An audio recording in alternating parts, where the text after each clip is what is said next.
Good morning, afternoon or evening, wherever you are. I'm Paul Clark and welcome to my studio. Now, just before we start, and for those of you who follow along each week, I would just like to wish you all a very, very happy new year. Let's hope it's a good one. So, what have I got for you lovely people today? Well, we're going to have a go at this landscape in line and wash, influenced by those lovely Japanese block prints. So, come and join me and we'll paint this step by step together.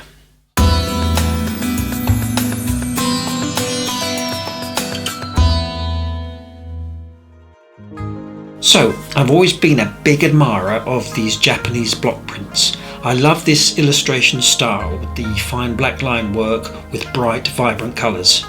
So although we're not going to produce a wood block print, for a start it would take months and I've got no idea how, but we are going to produce a traditional line and wash in the style of a Japanese print.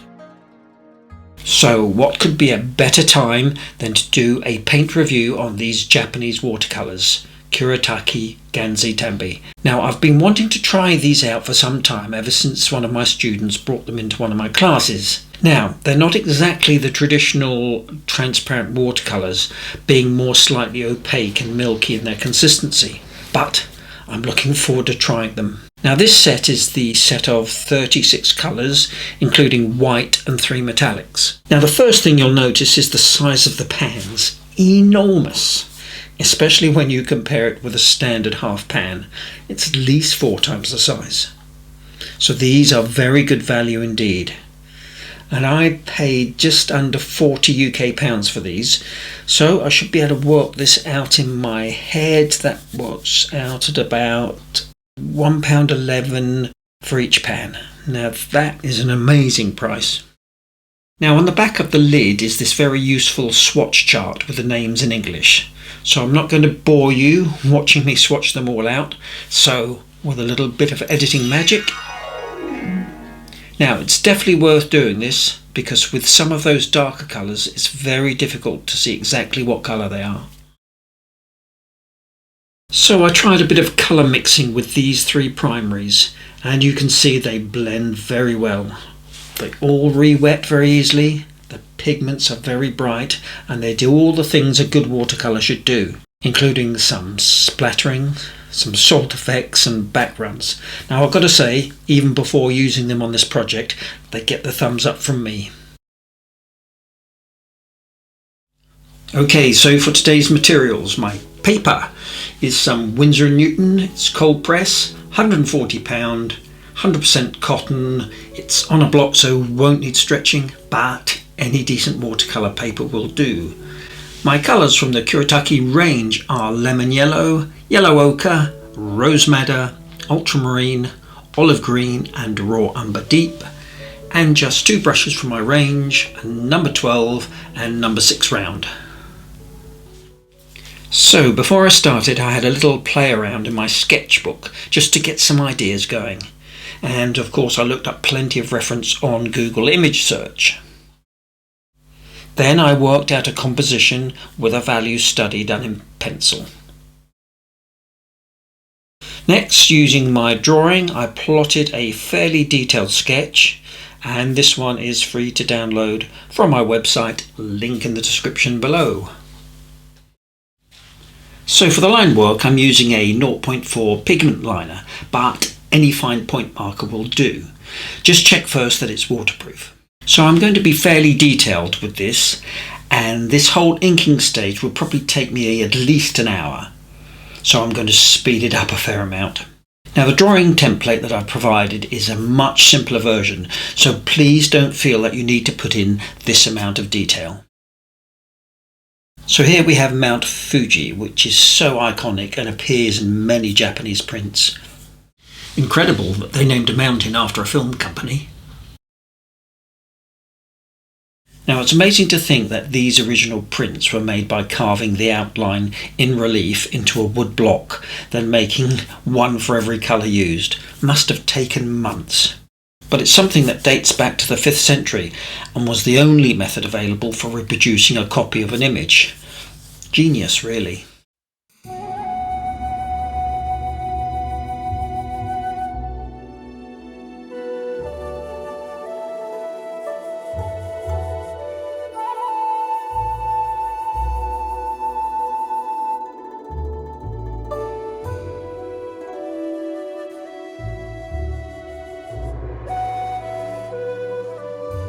Now, I did get this reference photo of this pergola, if that's what it's called, from Pixabay, so a big thank you.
Now, it's important to remember that all the ink work is totally dry before rubbing out the pencil line. It can so easily smudge. Let's go. Now for the sky, I missed out a little bit of filming, so I'm going to do it again for you. I've wet the sky area with clean water. Then, with my number 12 brush, I'm painting in some bands of ultramarine. Then merged in some of the rose madder, or any pink will do. And then along the bottom a little touch of lemon yellow. Now, I could have used some masking fluid to preserve these areas, but if you're quick, it's sometimes easier just to dab out the colour with a tissue.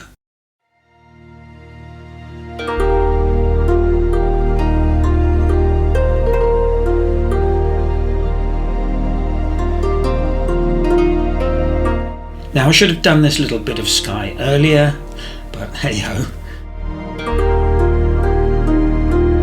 Now for the blossom, and this is some rose madder, leaving the gaps for the branches.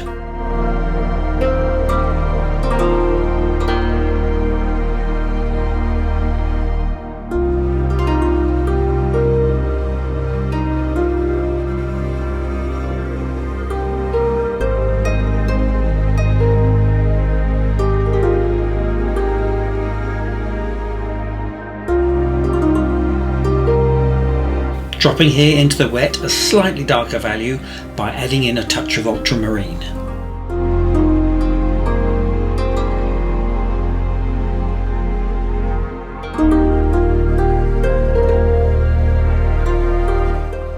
Lifting out here a few lighter areas with a damp brush.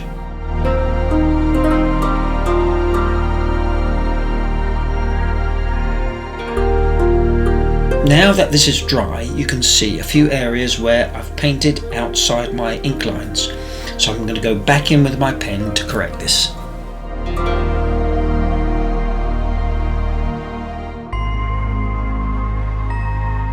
Next, I'm using my number 6 brush. Next, I'm using my number 6 brush for the branches.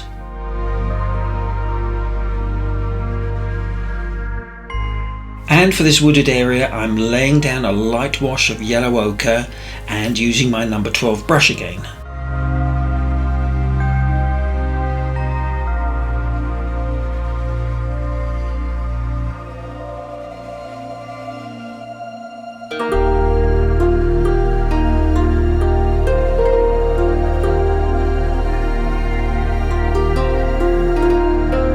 Now for the distant mountains, some ultramarine. And then blending in here wet and wet with some rose madder.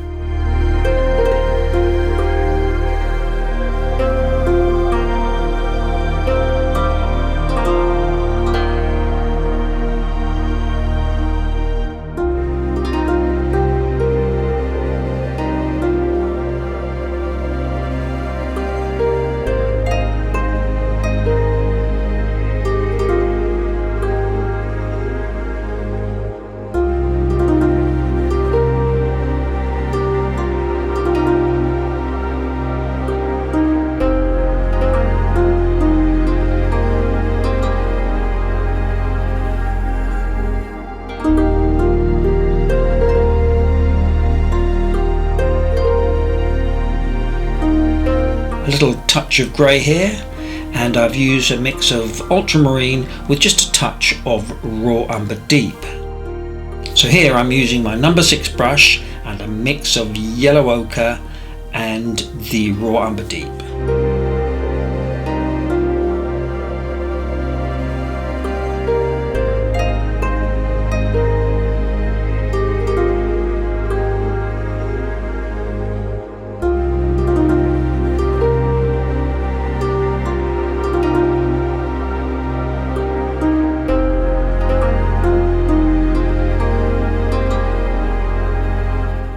Next for these long tall trunks, and I'm using some ultramarine with some olive green dropped in here and there.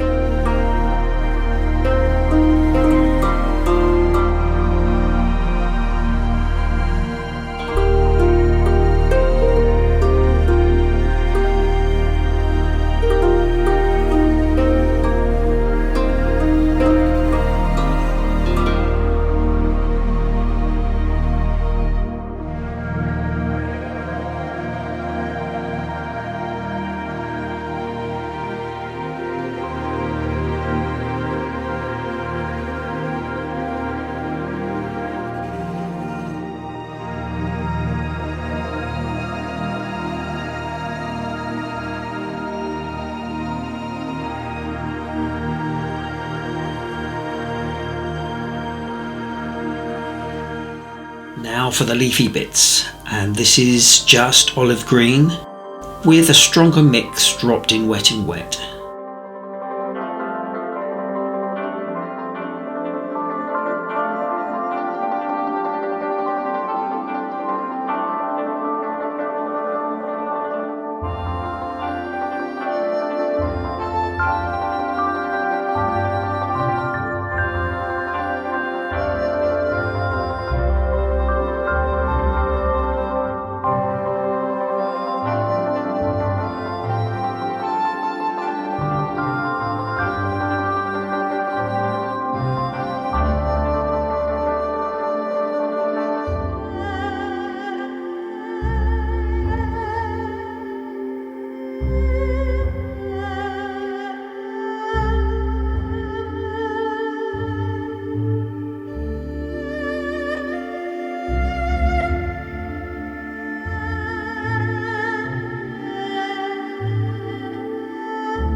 And again here, back in with my pen when it's dried to bring out any details.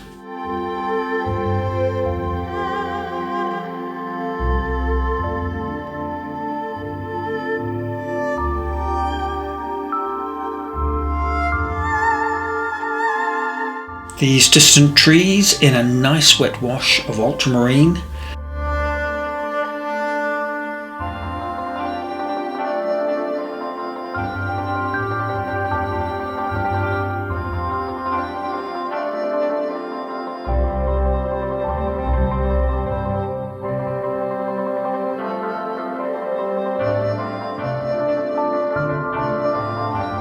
Lifting out a few highlights with a damp brush, and then dropping in a stronger wash along the bottom.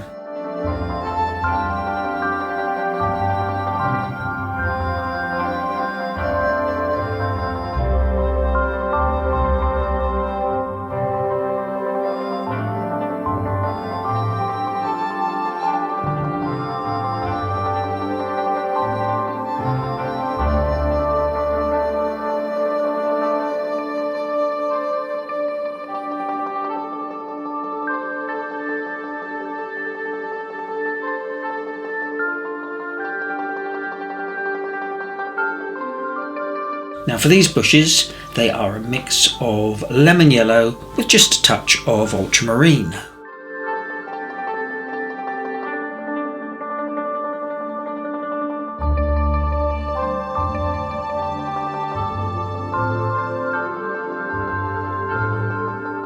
And then some olive green along the bottom.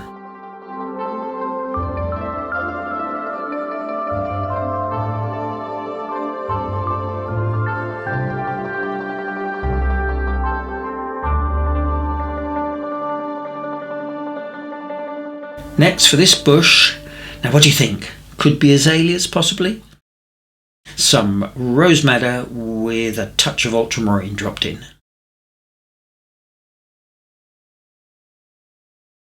And here, dropping into the bush which is still wet, some of the same pinky colour.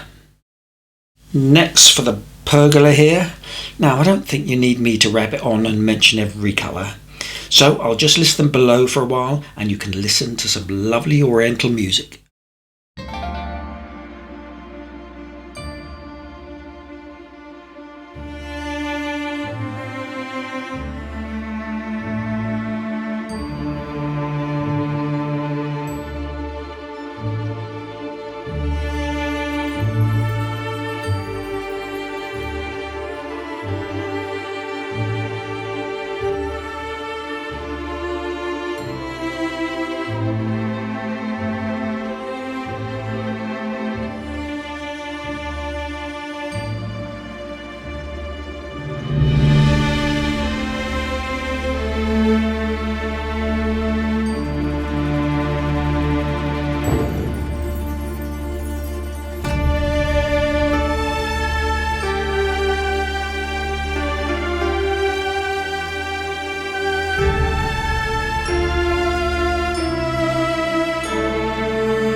So now we need to let this totally dry, so it's a perfect time for a short break. And how about a glass of sake? Made from fermented rice, you know.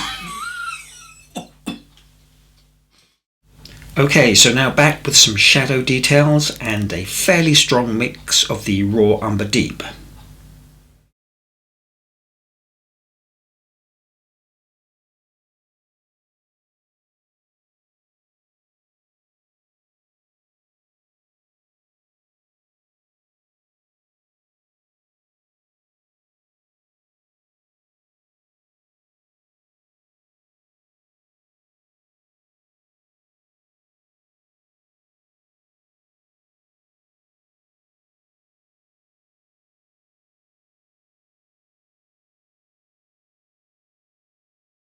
Now these rocks I'm painting in a grey, which is a mix of ultramarine and the raw umber deep.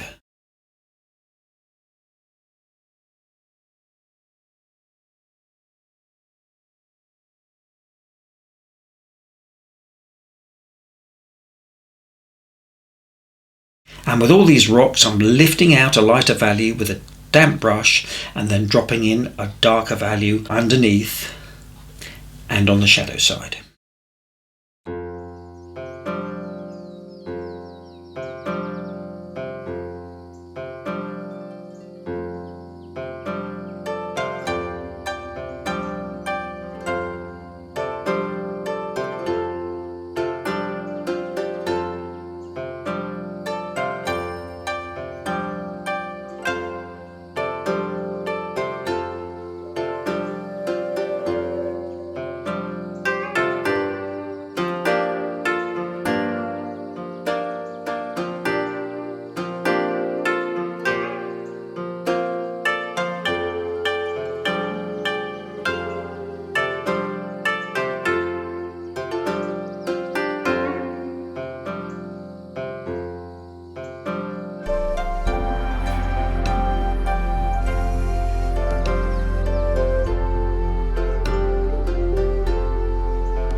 With a quick brush stroke you can pick up some lovely dry brush texture, which always looks good on rocks.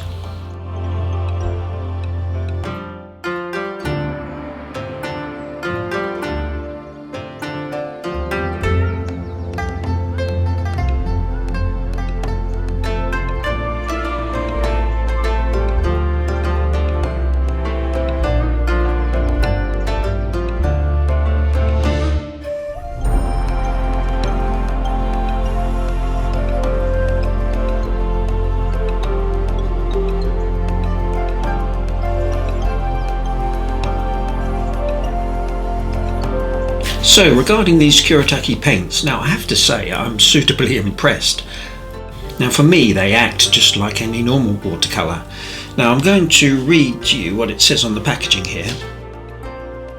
Water-based pigment paint can be highly opaque when used solely as gouache, but can also become more transparent depending on the amount of water added for dilution.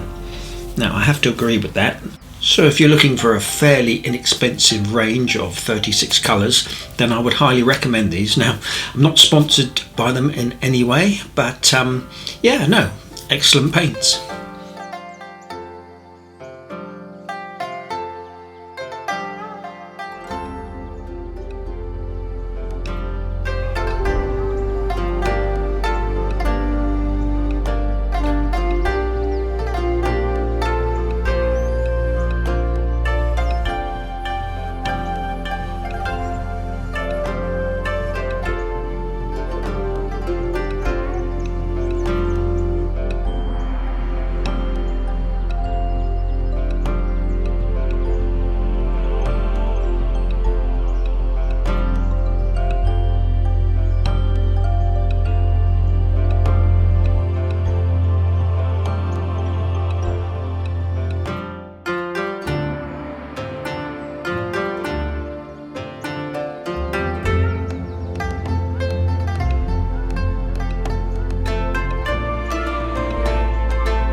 Ooh, just noticed I missed out a supporting pillar here.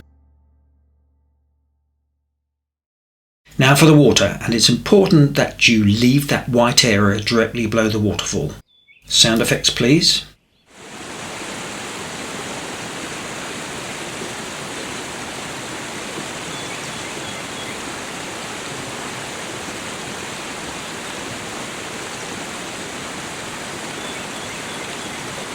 Next, I'm wetting with clean water all the lake area.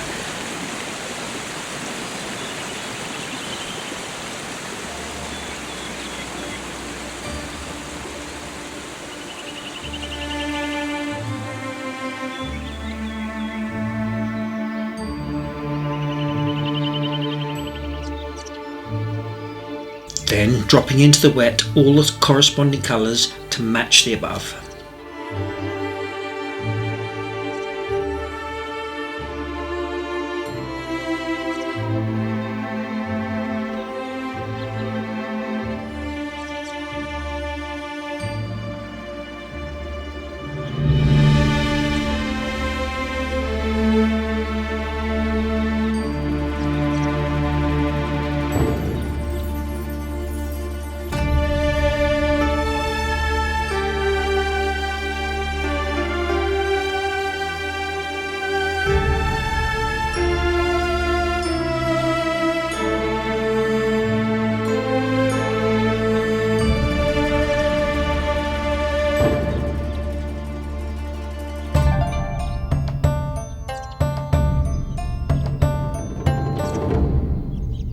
And then lift my pad to almost vertical to let the wet paint streak down.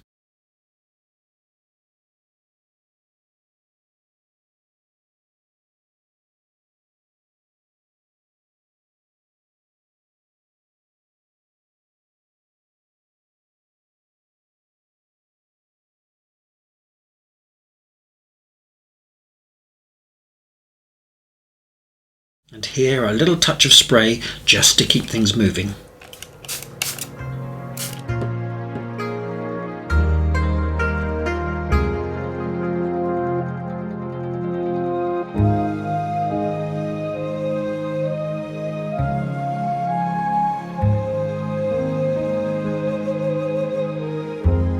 Mopping up here because I don't want any back runs to push back into the wash.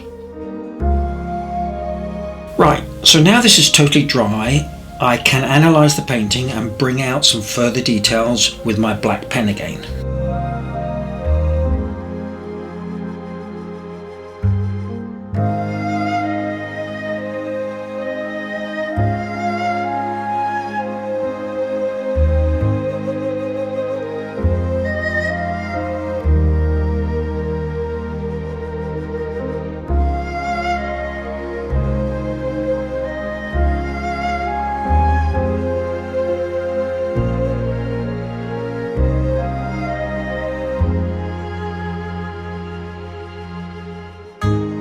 Next, a beige pastel pencil to bring out a few highlights.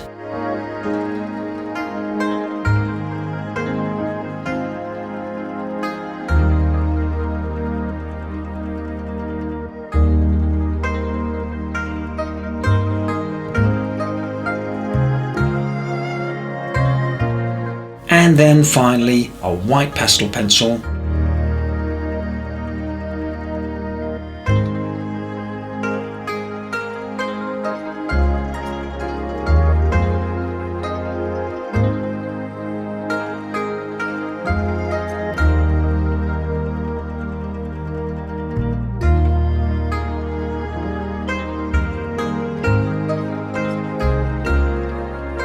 There we go, we're all done.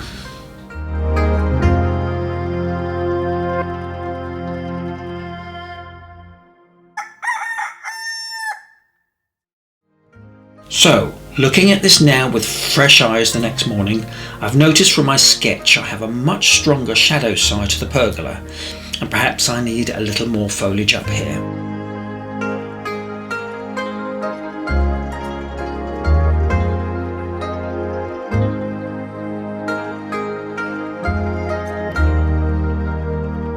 Then up here to add a few more leafy greens.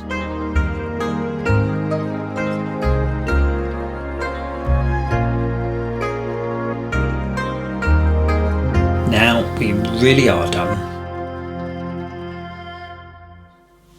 Well, I hope you enjoyed that as much as I did, and you'll give it a go. Just make it your own and put in as little or as much detail as you want. But as always, most important thing is to have fun. So, please don't forget to like, subscribe if you haven't already. It is free. Leave a comment. I do read every single one. And of course, I look forward to seeing you all again next week for another Watercolour Wednesday. Cheers now.